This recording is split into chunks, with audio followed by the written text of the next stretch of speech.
तो चलिए दोस्तों, आज फिर हम केमिस्ट्री चैप्टर नंबर 5 क्लास 10 को फर्स्ट पार्ट में जो पढ़ाए थे आपको 4 क्वेश्चन, उसी को आगे बढ़ाते हुए हम 5वां क्वेश्चन से शुरू करते हैं। तो देर न करते हुए वीडियो को चालू करते हैं। संयोजकता के आधार पर तत्वों का वर्गीकरण के दोषों को लिखें। अगर हम तत्वों को संयोजकता के आधार पर बांटे तो तत्वों को हम बांट सकते हैं, लेकिन उसमें आपको ढेर सारा उसको दोष मिलेगा। दोष का मतलब होता है कमी, उसमें कमी मिलेगा आपको। तो बहुत सी तत्वों की संयोजकता परिवर्तनशील होती है। उदाहरण के लिए कॉपर की संयोजकता 1 और 2 दोनों होती है। आयरन की संयोजकता 2 और 3 दोनों होती है। टीन की संयोजकता 2 और 4 दोनों होती है। अतः इन तत्वों का वर्ग में स्थान अनिश्चित हो जाता है। अब समझिए, उदाहरण के तौर पे आप तत्वों का संयोजकता के आधार पे बांट रहे हैं, वर्गीकरण कर रहे हैं, ठीक है। तो आप मान लीजिए कि संयोजकता 1 जिसका है, जो तत्वों का, अगर आप एक साइड रखते हैं, चलिए 1 है, सबको एक साइड रख दें, 2 वालों को एक साइड रख दिए और 3 वालों को एक साइड रख दिए। अब बताइए कि जैसे उदाहरण के तौर पे हम कॉपर को ले लेते हैं, तो कॉपर का संयोजकता 1 भी होता है और 2 भी होता है। जैसे कॉपर का होता है क्यूप्रस, तो संयोजकता 1 होता है, और एक होता है क्यूप्रिक, संयोजकता 2 होता है, कॉपरे का भाग है। तो अब बताइए कि इसको 1 में रखेंगे कि 2 में रखेंगे। अगर 1 में रखेंगे तो 2 में स्थान इसका बोलेगा कि भैया 2 में काहे नहीं रखे, इसका संयोजकता 2 भी होता है। 2 में रखेंगे तो पूछेगा 1 में काहे नहीं रखे। तो इस तरह से, इसी तरह आयरन का भी संयोजकता 2 और 3 होती है। अगर हम संयोजकता के आधार पे बांटे तो 2 में भी जा सकता है, 3 में भी जा सकता है। इसी तरह टीन की संयोजकता 2 और 4 होती है। अब 2 में रखेंगे कि 4 में रखेंगे, स्थान का हो जाता है अनिश्चित हो जाता है। आप रख ही नहीं सकते हैं, एक ही में रखिएगा किसी को, और 2 को संयोजकता है। तो इस तरह हम बोल सकते हैं कि ये इसका काची, ये इसका दोष है, अगर संयोजकता के आधार पर तत्वों को बांट रहे हैं तब।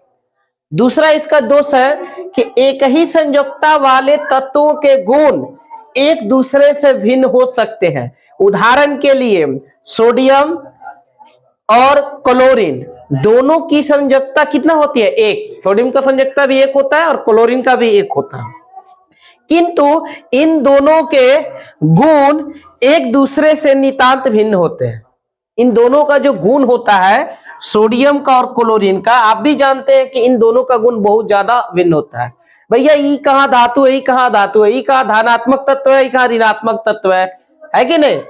ये आपका क्षार धातु में आता है, ये आपका हाइड्रोजन शायद ग्रुप में जाता है।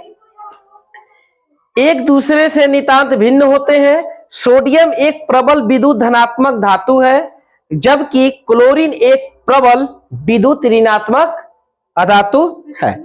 अगर हम तत्वों को संयोजकता के आधार पर बांटे तो दूसरा इसका कमी और दोष क्या मिलेगा हमको देखने के लिए कि भैया चलिए, अब आप संयोजकता के आधार पर बांट रहे हैं तो हम एक ग्रुप बना लिए, ठीक। तो इस ग्रुप में संयोजकता 1 वालों को रखेंगे, तो भैया 1 वालों को रखेंगे तो सोडियम का भी 1 होता है, क्लोरीन का भी 1 होता है। आप दोनों को एक साथ रखेंगे, तो जब एक साथ रखेंगे तो भैया वर्गीकरण का मतलब क्या होता है? वर्गीकरण का मतलब ना कि जिन तत्वों का गुण अगर समान है उनको आप साथ में रखिए।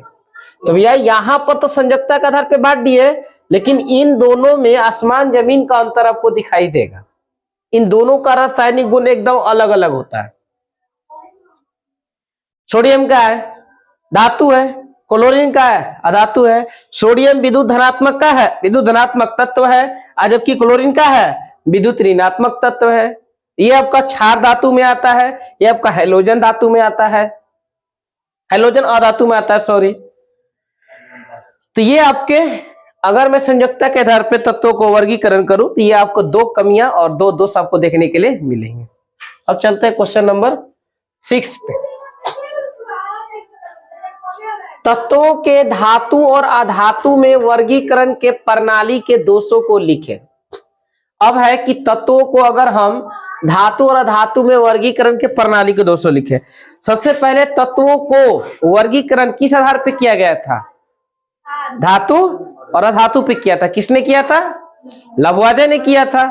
तो लववाजे ने बहुत आसानी तरीके से क्या किया कि जितने भी तत्व थे ना, उसको 2 भागों में बांट दिए, एक को धातु और दूसरा को अधातु। बहुत सरल तरीका था बांटने का, लेकिन आप अगर एक धातु और एक अधातु को आप बांटते हो तो भैया पूरा आप सोचोगे कि एक में सारा का सारा रासायनिक गुण मेल खा जाए, नहीं खाएगा आपका। देखते हैं क्या कमी मिलता है। पहला, ऐसा वर्गीकरण इतना साधारण है कि इसके आधार पे तत्वों के गुणों को समुचित अध्ययन नहीं किया जाता है।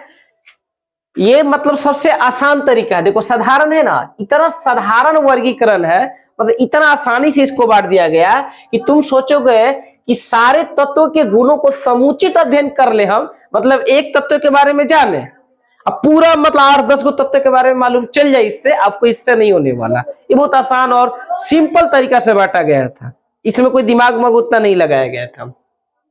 दूसरा दोष क्या मिलेगा, अगर धातु और अधातु में आप वर्गीकरण करते हैं जैसे लवाजे ने किया, तो बहुत सी धातुओं के बीच भिन्नता की व्याख्या नहीं कर पाता। इसी प्रकार बहुत सी धातुओं के बीच की भिन्नता को भी यह समझाने में सक्षम नहीं हो सका। उदाहरण के लिए सोडियम और प्लेटिनम दोनों ही धातु है, किंतु सोडियम अति क्रियाशील होती है जबकि प्लेटिनम एक अक्रिय धातु है। इसी प्रकार ग्रेफाइट और सल्फर दोनों अधातु है, किंतु दोनों के गुण में काफी अंतर है। क्या समझे? हम यही समझे इतना पढ़ने से कि अगर हम धातु अधातु में बांटते हैं, ठीक, तो धातु को अगर हम एक तरफ रख रहे हैं तो सारा गुण मैच करना चाहिए ना। तो अब बताइए, सोडियम क्या है? धातु, और प्लेटिनम क्या है? धातु।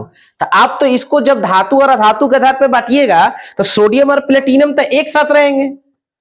अब दोनों एक साथ रहेंगे तो इसका मतलब ये भी होना चाहिए कि इन दोनों का गुण मैच करना चाहिए। हम बांट दिए मतलब किसी भी तरह गुण एकदम मैच नहीं कर रहा है तो बांटना तो बेकार चीज है, आपको अध्ययन करने में बहुत टाइम लग जाएगा।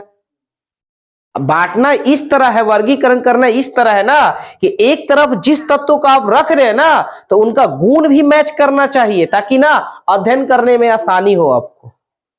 तो अब बताइए कि सोडियम और प्लेटिनम को तो एक साथ रखेंगे कब? जब धातु अधातु पे हम बांटेंगे क्योंकि दोनों धातु है।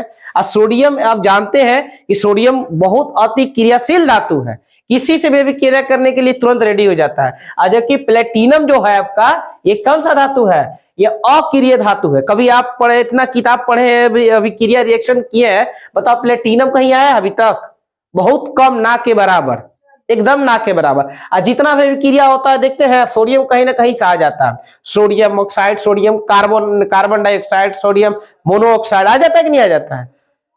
अब अगर उसी तरह हम धातु धातु में बांटे तो हम क्या कर सकते हैं कि ग्रेफाइट और सल्फर दोनों का है, दोनों धातु है। तो अब जब अधातु में बांटिएगा धातु में तो इसको तो आप एक साथ रखिएगा और इसको एक साथ रखेंगे तो ठीक है, दोनों अधातु है, ग्रेफाइट भी अधातु है, सल्फर भी अधातु है, लेकिन इन दोनों के गुणों में काफी अंतर पाया जाता है। ठीक है, आप बांट दे रहे हैं धातु धातु में, लेकिन भैया दोनों का तो गुण तो मैच करना चाहिए ना, ये मेन टारगेट होना चाहिए अगर आप वर्गीकरण कर रहे हैं तब। तो ये भी आपका क्या हो गया? दोष यानी कमी, अगर धातु अधातु में बांटते हैं तब। तो इसीलिए लवाज ने तो बांट दिया। अब भाई आगे चल के वैज्ञानिक लोग कहेगा नहीं ये सही ढंग से नहीं हो रहा है, ये वर्गीय मतलब इसका अध्ययन करने में बड़ा दिक्कत हो रहा है, फिर उसके आगे चल के वैज्ञानिक ने कुछ और नियम से बांटा। समझ आ रहा है? अभी में लवाजे ने बांटा, अभी आपका आ गया डुब्रेनर आएगा, मेंडली आएगा, मोस्ले आएगा, सब धीरे धीरे करते करते आएगा। जो बेहतरीन रूप से बांट सकता था ना उसी को मतलब अभी आवाज सारणी में रखा गया। तो चलते हैं क्वेश्चन नंबर 7 पे। 7 में बोल रहे हैं संयोजकता के आधार पे तत्वों के वर्गीकरण कैसे किया जाता है। हम आपको तत्व दे दिए सारा, बोले कि संयोजकता के आधार पे आप बांटिए, इसको वर्गीकरण करिए। ठीक, इनके अनुसार समान संयोजकता वाले तत्वों को एक साथ रखा गया यथा एक बंधक, द्विबंधक, त्रिबंधक, एक बंधक, द्विबंधक और त्रिबंधक आदि तत्वों को अलग वर्गों में विभाजित किया गया। अब हम आपको बोल दे ढेर सारा तत्व देके, सर आपको तत्व दे दिए 118 होगा, ठीक, आपको हम बोल दे कि आप इसका वर्गीकरण करिए, हम उसका आधार बता दिए आपको किस आधार पे करना है।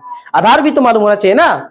हम बोल दिए कि संयोजकता के आधार पे करना है तो आप क्या करिएगा, आप 118 तत्व में ढूंढिएगा कि संयोजकता एक किसका किसका है। जैसे संयोजकता एक किसका हो गया, सोडियम का, क्लोरीन का, है ना, बहुत सारे तत्व है, तो उनको आप एक साथ रखिएगा।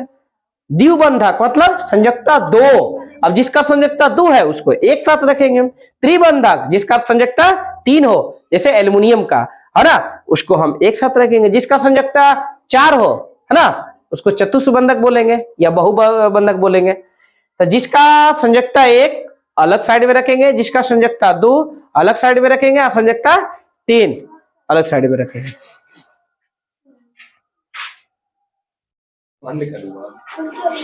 आगे चलते हैं हम लोग। तो आगे अभी क्वेश्चन इसमें नहीं लिखाया गया है, तो कोई बात नहीं, नेक्स्ट वीडियो में आप लोग को क्वेश्चन नंबर 7 से आगे पढ़ाएंगे। अगर आपको समझाने का तरीका बेहतरीन लगा तो आप चैनल को सब्सक्राइब और वीडियो को लाइक करें। थैंक यू, धन्यवाद।